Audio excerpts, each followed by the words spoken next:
Welcome back to Joe Sands Rare Elvis Photos. Hope you're having a wonderful day. I'm having a good day. I just spoke to somebody that was very close to Elvis, and we'll be bringing him on the show somewhere towards the end of the month, if not the beginning of 2026. But we had a nice conversation. That's just a teaser. I can't tell you who it is, but I think you're going to enjoy having him on. Anyhow, we're going to be reading some more of Me and Elvis by Charlie Hodge. And just a special announcement in case you haven't seen the other videos. I have a book coming out, and it's going to be available at a special price. The ebook will be a special price for y'all.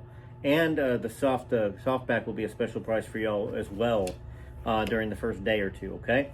I wanted to make sure that y'all had the opportunity to know about it before anybody else, and you had the opportunity to get it at the special price. So, and it's about, it's a companion book in a sense to Derry Matera's Are You Lonesome Tonight?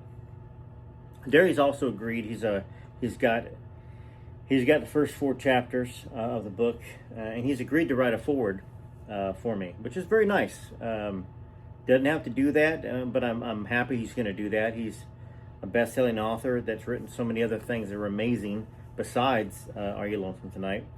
So I'm thankful. It's the week after Thanksgiving, and I'm thankful. So if you're interested and you want to know and be able to get it at that special price, I need you to email me at the email address below, which is rareelvisphotos@gmail.com. It'll also be in the description of the video. And I need to do a little bit better job of putting it in the first link of the comments. But you guys know, don't send it to Joe Sands rareelvisphotos@gmail.com, although I have that one as well. Just rareelvisphotos@gmail.com. Just put in the subject line pre-order or book, and I'll make sure that you have enough time to get it at that special price. And it's gonna be, the ebook's only gonna be $1.99 for y'all, okay? For the first probably day or 2 days, okay? It's going to be available only on Amazon at first for the first couple days, maybe the first week. Then it will be available worldwide. It'll be available to order from your bookstores as well, physical copies.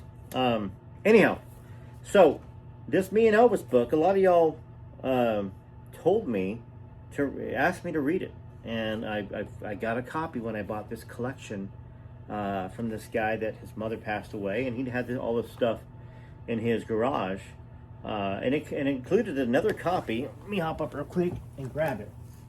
Just another copy of Good Rockin' Tonight. I already have one. You can see it back here somewhere, and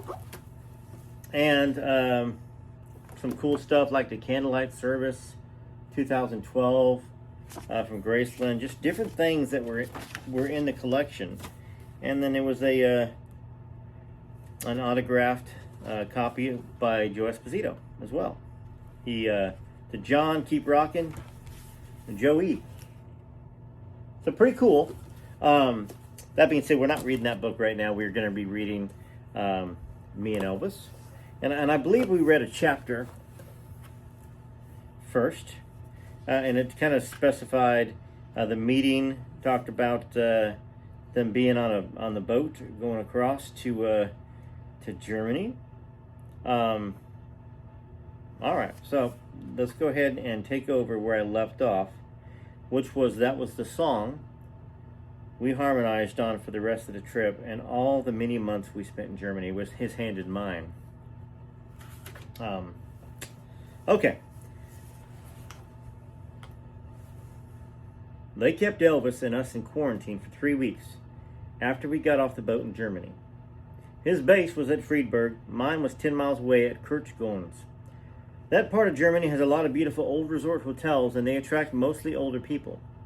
And they are real quiet. Now, one of the best was the Park Hotel at Bad Nauheim. It was only a few miles from Elvis's base. The Park Hotel was where Elvis moved a couple of his employees and his father, Vernon, and his grandmother, Minnie Mae, whom he affectionately nicknamed Dodger. The rest of us called her Grandma. Now, on my first day off duty, I went by the Park Hotel and called Elvis's suite from the lobby. Lamar Fike picked up the phone upstairs, and he didn't know who I was. Charlie Hodge, Now, we read this. I'm just going back a few paragraphs so to get y'all caught up. Charlie Hodge, Elvis, deeper in the suite, yelled out, "Charlie, get up here." Now, Elvis came over to the door and hugged me when I walked in. He always loved to hug people. He took me around the suite, introduced me to his people from Memphis. And he said, "Tell Daddy some of the jokes you told me on the randall coming over here," Elvis said. "Man, I don't know what I've done without someone around to make me laugh once in a while. Now, listen to this, Daddy." "So Elvis put me to work making everyone laugh," said Charlie. "The kind of job I'd been working at for years, ever since I was a kid in Decatur, Alabama. Now, Grandma was bustling with joy when she came in. "Dinner's ready, boys," she said. Germany was the best thing that had happened to her in years. Back in Graceland and Memphis, she had servants that waited on her hand and foot. She didn't feel needed. But here in Bad Neuheim, she was needed again.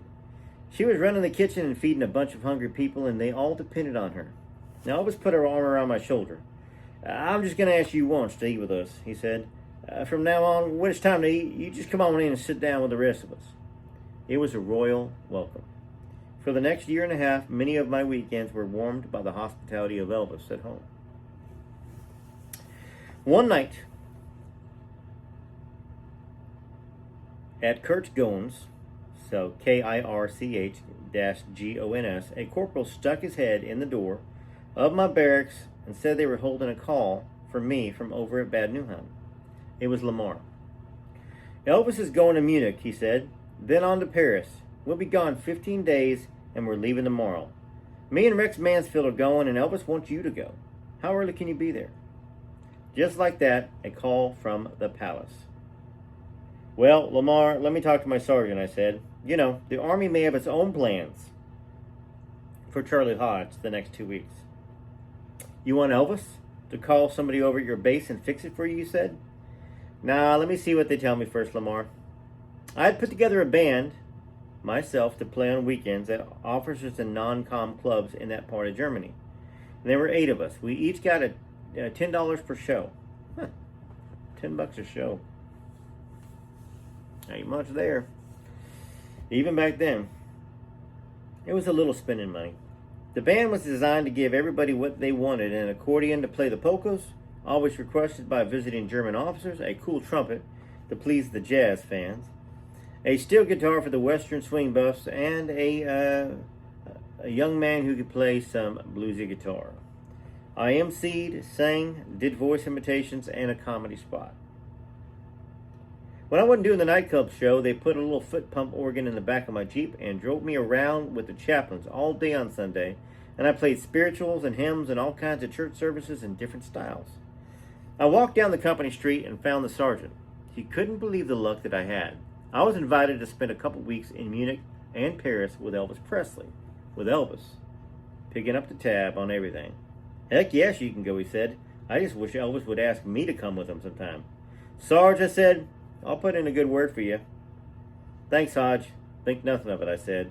Then I walked outside and ran for a phone. So, I am going to do an Audible book, by the way. It's probably not going to be available the first week or two. I'm going to do it really good. Get it loaded up. It will be available, though, and then, of course, I probably at some point, if enough of you want me to, I'll read it on this channel after its initial release and after Elvis's birthday and all that stuff is passed. Or maybe I'll read snippets of it then. But regardless, I enjoy reading, and I think I'll probably be able to do a pretty decent job not messing up if I have my recording studio in front of me. And when I mess up, which, you know, I do often, I can just hit stop, scroll back, cut that out, play record, boom, back into it. We'll see. Anyhow, next chapter in here, on a French hillside at dawn. In the early morning darkness that had the smell of old dust, we rolled into the huge cavern of a train station in Paris. The great place echoed. Freddie Beanstalk was waiting on the long platform for Elvis. See, he worked for Elvis's publishing companies that were operated by Hill and Range Publishing Company. "Your first time in Paris, isn't it?" Freddie said. Elvis nodded. Freddie insisted that we first take a ride out into the surrounding hills. Elvis, you have to begin by seeing the sun come up over the city, Freddie said. He said the edge of Paris was the best place for it, and he took the wheel and drove us through the city and out onto the low hills of the countryside. We parked and got out of the car and stood around in the cool dark, waiting and yawning, getting chilled. Now, then the first glow of sunlight splashed pale yellow gold over the fantastic white dome of the Sacré-Cœur Church. Or Sacré-Cœur Church. I don't know how to say it. Sacreur Church. The Seine River, or the Seine River, turned into a winding rope of light. Sunlight turned the stained glass in Notre Dame Cathedral into a flickering fire of 1,000 colors. And you can imagine the ugly stone gargoyles on the cathedral just hissing at the fire. Freddie turned to Elvis. Disappointed? It's beautiful, Freddie, Elvis said. Actually, he said, it's beautiful, Freddie. And he winked at me. They never had something like this back in Tupelo. Now, Elvis remembered that sunrise all of his life. On a French hillside at dawn, what a way to see the city of Paris for the first time, he often said. On a French hillside at dawn, what a beautiful way to see the city of Paris for the first time. Well, I wish, don't you wish? I mean, I know that there are some phenomenal Elvis imitators that are out there. There were some phenomenal ones back in the 80s. Remember the one that did the voice on Gail Brewer Giorgio, and then ended up being on, was it Phil Donahue or Geraldo Rivera? Boy, he could talk like Elvis. Of course, couldn't sing like Elvis and didn't look like Elvis because there's no three combinations. It's rare that I get that I listen to an Elvis imitator that's a singer. Not that I'm one. I mean, I can emulate him here and there. But then when I listen to an Elvis imitator that sounds enough like Elvis to me that I feel like like Elvis is singing through him. Let's just say that. We know that all of us that sing Elvis songs, we have our own voices. You know, a lot of these singers are country singers, or they're jazz singers, or rock singers. If they get lucky to have Elvis come and sing a line or two, or be inspired by Elvis that sounds close enough to Elvis, or as close to Elvis as possible, that's a lucky thing. But there's a guy named, I haven't even talked to this guy, but I want to bring him on the show. His name is Torben, I think, Torben. I may be saying this name wrong and leading you. Torben Otten. And it looks like he's getting quite a following. Yeah, oh, now he's doing subscribers only. Okay, well, maybe he's trying to find a way to make some money off it, I guess, which I get it. But y'all probably heard about him. And he's really impresses me. That's just all I got to say on that. Got to give credit where credit's due. Hey, I also want to say that I've noticed that Defending Elvis on YouTube, Louis, has done quite a few nice videos, and looks like he's doing kind of doing his channel a little differently. And you know, I've always thought that he was a very hard worker. Louis is a very hard worker. He gets on all the time. I know some of y'all don't like him, and you've had some run-ins with him. And he and I, we've disagreed over things. And yeah, he's put some stuff out there here and there. But I do think that I enjoy what he's putting out. He's putting out a lot of Elvis content, and he's kind of doing it in a different way. So that's all I got to say about that. Like I said, I do like to give credit where credit's due. I'm glad to see that the tea lady that was being very despicable to a lot of Elvis channels, and me too. She would make tarot cards of me in my hat and poke holes in it or something like that. I don't know. She did some crazy things. That's all I know. I guess he had a hand in getting her off of YouTube. Regardless, one day at a time, one Elvis story at a time. I'm going to read as much as I can to y'all, talk about Elvis as much as I can. The book I've got is really it's really a two-part series. That's a little teaser as well. So there'll be more. And if you like it, great. You're like me. I like to read books, and sometimes I wish there were sequels. But I'm enjoying writing, even if it's keeping my wife up, while I'm typing in the bed three in the morning and she's trying to sleep. I'm enjoying it. I don't know if she is. But I've tried to take it downstairs, down here, without waking her up if I can. All right, so let's get back. We're going to read a little bit more, and then I've got to get to do some more editing. We will probably go, we're going to go right to this. Okay. All right. The Prince de Galles Hotel at 33 George Cinque Avenue is 2 blocks away from the massive stone Arch of Triumph. Now, Freddie got a suite for Elvis there. I went for a quick walk as soon as we had checked in, and I had to find a men's shop where I could buy a sport jacket and a white shirt and a tie. Y'all have probably seen some of these photos that I'm going to show you. Okay, that's on the Champs Elise with Elvis, me, and Rex just before the fans hit. All right, so I was sporting a Continental thread, Charlie said, when I came strolling back, my old Army uniform and a paper sack under my arm. The grand old hotel looked like it was a castle under siege when I turned the corner a block away from it. Elvis had hit Paris and the reporters came roaring in. It made you think of the stories of what it was like in Paris when Lindbergh landed there years before. There were a couple hundred photographers and twice as many writers swarming through the lobby. Elvis had reluctantly agreed to give a press conference after Freddie Beanstalk pressed him. Elvis's suite had the feeling of a barricaded fort, and Elvis himself didn't seem all that bothered. You just have to be careful when you face these guys, he said, combing his hair at the wall mirror. You see, they need a story. That's how they make the money to pay the rent and groceries. That's why I never really get mad at what they might say about me. They just have to dig for a living. Rex Mansfield was from the little town in Tennessee. It was called Dresden. He wasn't quite ready for what happened in Paris, and he tells it like this. Now, this is from Rex. I had seen Elvis at a press conference before, and when we drafted together in Memphis and then down at Fort Hood when we all shipped out of Germany. But this thing in Paris was what you would expect if the President of the United States showed up. Everybody was packed and jammed into one of the huge lounges the hotel had. Crazy. It was television cameras and movie cameras just all around. Flashes from hand cameras were blinding. Elvis was smiling and patient with everybody.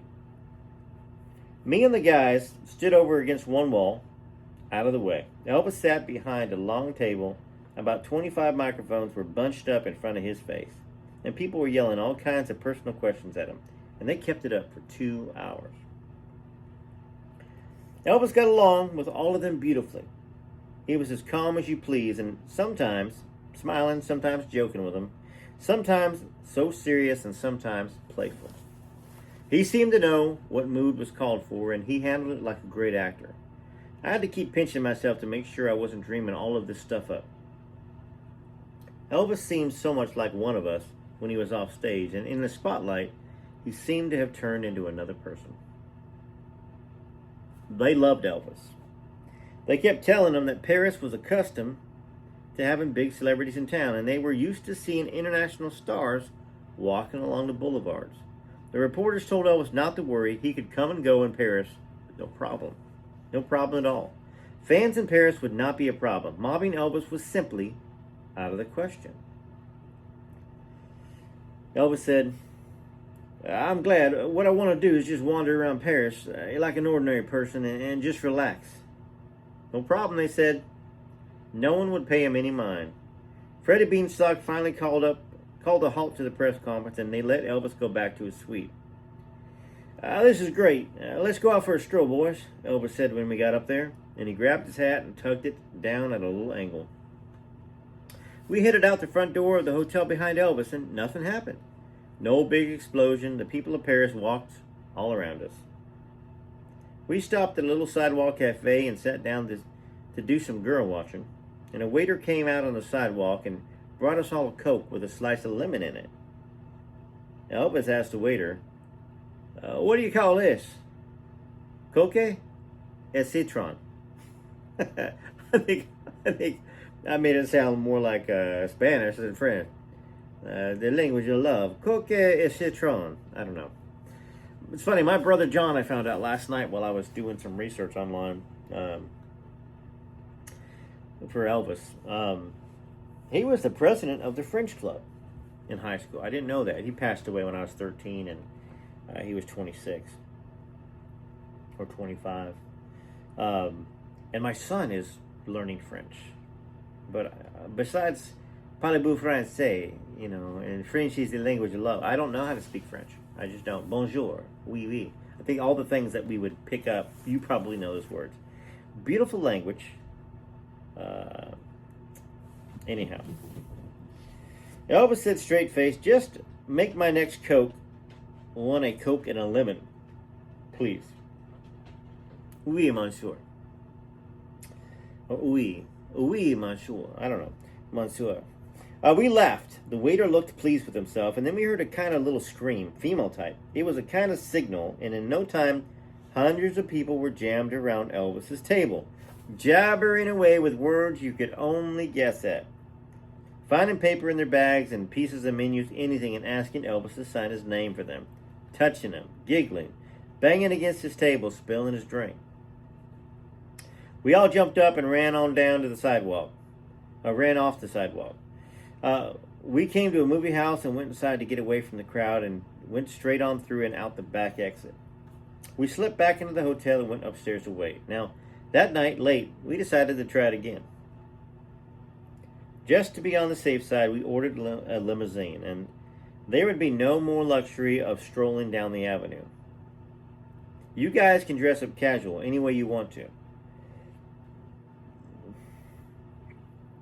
Elvis said, studying himself in a long mirror hanging on the wall of one of the rooms of the suite. He said, I'm staying in my regulation dress uniform tonight.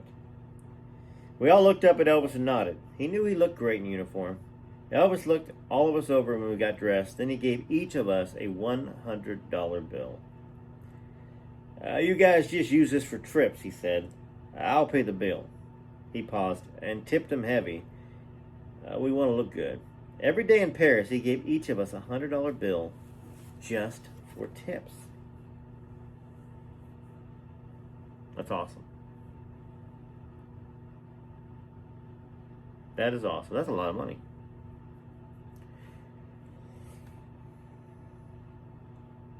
But not to Elvis. Elvis was making a lot of money back then.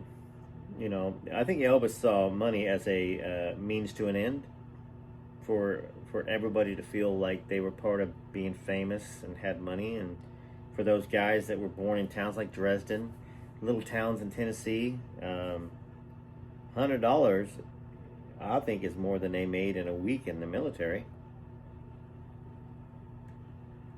I guess I'd have to find out. Let me see. Let me see if I can find out what $100 is equal to these days.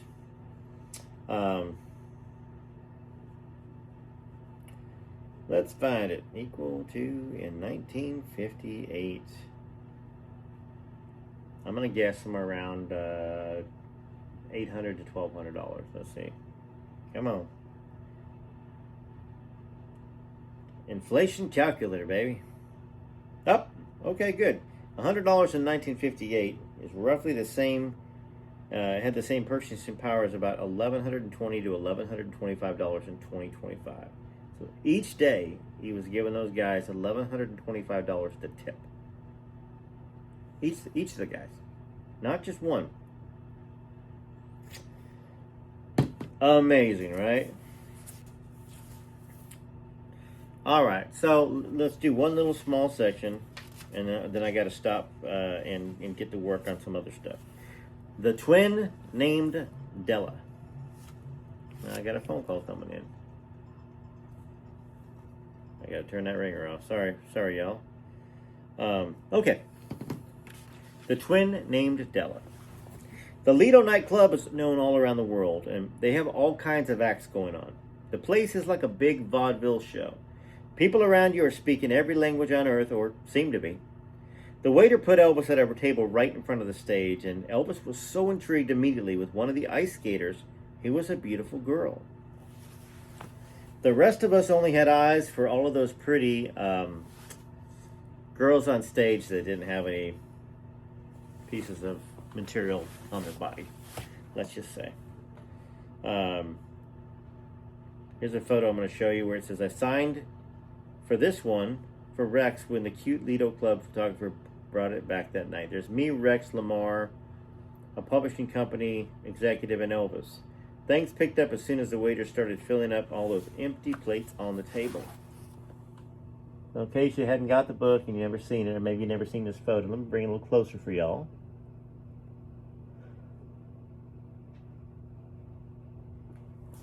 I got this hut 2, 3, 4 occupation. The girls that didn't have a shred of clothing on them were part of the visual entertainment, but they never moved a muscle. Charlie Hodge, always the prankster. They were unclothed mannequins. They posed, motionless as statues in the gallery, and they framed the scenes on stage like Greek sculptures. Beautiful to behold, they looked like fine paintings borrowed from a big museum, miraculously brought to life. Now, they didn't think they were vulgar in any way. 2 of the prettiest were twins from England. Elvis said the twin named Della was the prettiest. I couldn't see much difference in them. Anywhere, Elvis began dating Della and the ice skater. Both of the twins had beautiful eyes. Only Della had good vision. Della could see Elvis and the rest of us when we came in and took our usual table at the front of the stage. She was not supposed to move a muscle, but she would smile at us ever so faintly. This is written a little confusing. Talking about mannequins.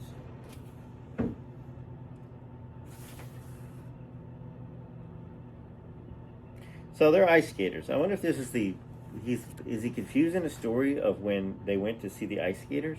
I don't know. All right, here we go. I'm going to keep reading this, and maybe it'll quit being confusing to me.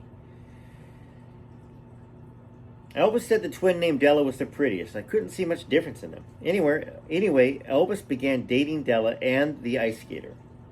Both of the twins had beautiful eyes, and only Della had good vision. Della could see Elvis and the rest of us when we came in and took our usual table at the front of the stage. She was not supposed to move a muscle, but she would smile at us ever so faintly. Her sister's eyes would be searching the room for us and never see us. Most of the girls came over from England. They were no more than 15 or 16. The management of the Lido would go over to London and make a deal with the parents of the most beautiful girls they could find. They brought them back to the club as mannequins. So these are actual girls that Charlie is saying were made to be mannequins on stage. Okay. It is a little controversial right here, what I'm reading. I'm going to keep reading, though, because it's Charlie's book. And once again, I think y'all know that I don't read these books in advance. So I get shocked because I'm shocked. And I've got to walk around how to say things. Each girl would be given to a French couple to live with. Even between shows, the couple would come and collect the girls and take them back home until the next show. And they really kept an eye on them. None of the natives or the tourists could ever take advantage of them that way. The parents back in England were paid a good sum of money, as were their daughters. The couple in Paris who looked after the girls were paid a lot, and they saw to it that no harm would come to the girls, and they wouldn't go around with the wrong kind of man. But the Lido girls fell in love with Elvis. Elvis would spend all night taking in the shows of Paris, at the Folies Bergère, the Moulin Rouge, the Carousel, the Café de Paris, and the Lido. They always let Elvis go backstage at the Lido, and the showgirls would gang around him. He'd invite them all to come along with us when we left after the last show. Now, Elvis always liked to spend the tag end of the night at a little place called Le Bantu.